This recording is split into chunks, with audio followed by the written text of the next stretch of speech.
Hello and welcome back to An Old Man Watches, where today I'm going to be talking about the return of Godzilla from 1984.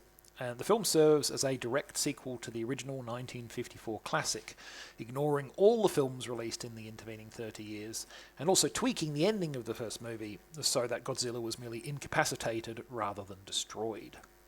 This movie then begins in the then current day, 1984, where a Japanese fishing vessel is caught in strong currents off Daikoku Island, where Godzilla was defeated 3 decades earlier. As the boat battles the current, the island begins to erupt and something emerges. No prizes for guessing what, of course. A few days later, reporter Goro Maki is sailing in the area and finds the vessel intact but deserted. As he explores the vessel, he finds all the crew dead except for Hirosho Okumura, who has been badly wounded. After surviving an attack from a massively enlarged sea louse, the two men return to Tokyo, and Okumura confirms what is, by now, blindingly obvious, of course, that Godzilla is back. The authorities insist on suppressing this news, however, and to mollify Maki for squashing the story, they put the reporter in touch with Professor Hayashida, who may be able to provide Maki with more information about Godzilla. It also just so happens that Professor Hayashida's assistant is Okumura's sister, so this visit conveniently lines up a romantic subplot as well. Meanwhile, a Soviet submarine is destroyed in the Pacific. The Soviets believe the attack was perpetrated by the Americans, and a diplomatic crisis ensues, which threatens to escalate into nuclear war. In order to prevent that, the Japanese government is forced to reveal that Godzilla was behind the attack. Naturally enough, both superpowers want to attack Godzilla with tactical nuclear weapons, but these would have to be launched when the monster was ashore in Japan itself, so they need the Japanese government to approve the plan.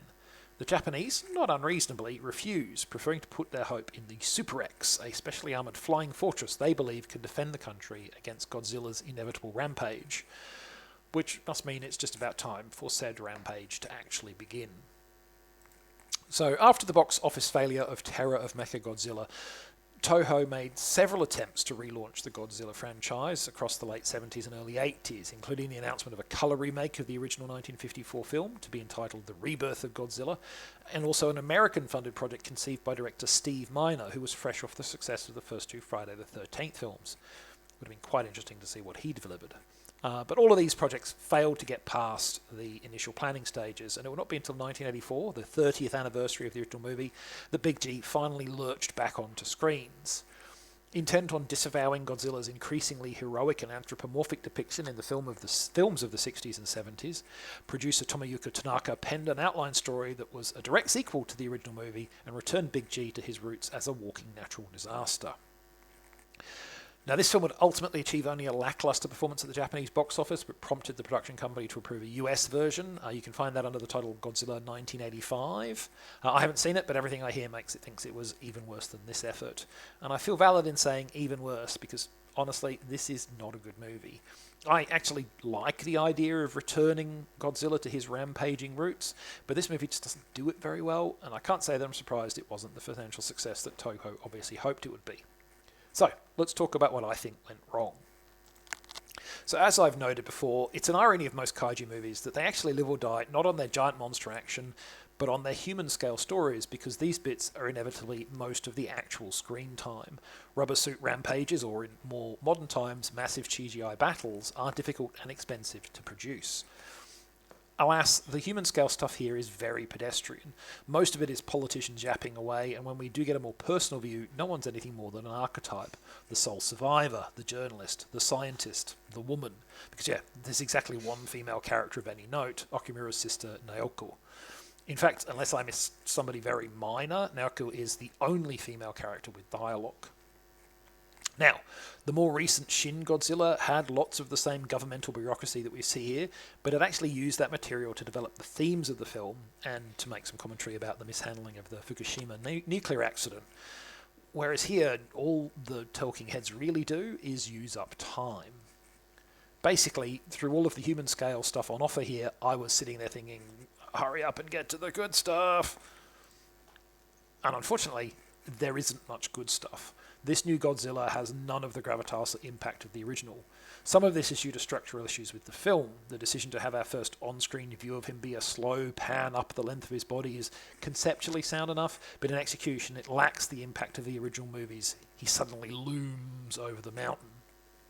The film is also inhibited by the fact that this Godzilla suit, as a whole, is a bit awkward in movement. Probably this is in large part because it was designed to specifically fit stuntman Hirosho Yamawake, but he backed out at the last minute and veteran suit actor Kenpachiro Satsuma had to replace him. Because the 110 kilo suit, that's about 240 pounds in old-fashioned imperial, that suit wasn't built for his measurements. Satsuma had difficulty performing, understandably so, and he was reportedly only able to last about 10 minutes within it and lost over 5 kilos or about 12 pounds of weight during filming. But honestly, the biggest problem is that Godzilla just doesn't do a whole lot. Perhaps in part because he couldn't, because of the limits with the suit, but mostly I think because the filmmakers were going for tension and a looming sense of menace. Unfortunately, lots of serious-faced men having serious conversations failed to sell that like they obviously hoped it would. Ironically, the most suspenseful moment in the film is about another menace entirely, the sea louse that attacks Maki and Okumura at the beginning of the film. And to be honest, that suspense only lasts until we actually get to see the critter, because the visual effects in that attack scene are goofy and amusing, rather than in any way threatening. The film also suffers from some strange choices about tone and timing. For instance, there's a scene where a Soviet officer makes heroic efforts to prevent a dangerous accident, but those efforts prove utterly pointless exactly 2 seconds later. Perhaps the intent was that to be a shocking twist, but to me it just made the scene feel like padding. Then there's the tramp character who has a jovial dinner party for one in the midst of Godzilla's rampage. This character seems completely unthreatened by Big G's presence and the massive destruction that entails, even goes so far as to shout at Godzilla when the monster strolls past the building he's in. There are also cases of occasional extras who don't seem to have got the memo to look scared. I recall at least one instance of an extra smiling genially at something off screen, and that something is supposed to be Godzilla, which is not really the look we're going for, guys. And then there's a final example which comes at the end of the movie when Godzilla is defeated, at least for now, of course. The camera shows us the Japanese Prime Minister looking tearful at this sequence. Why? What emotions does the movie want me to feel here or to understand that he's feeling? So yeah, overall, it's a bit of a mess of a movie, and I'm not surprised it would take another 5 years for Toho to try to return to the Godzilla well. Next time, a Godzilla reboot of a far more recent vintage, the 2014 American film that launched the Monsterverse franchise, titled simply Godzilla.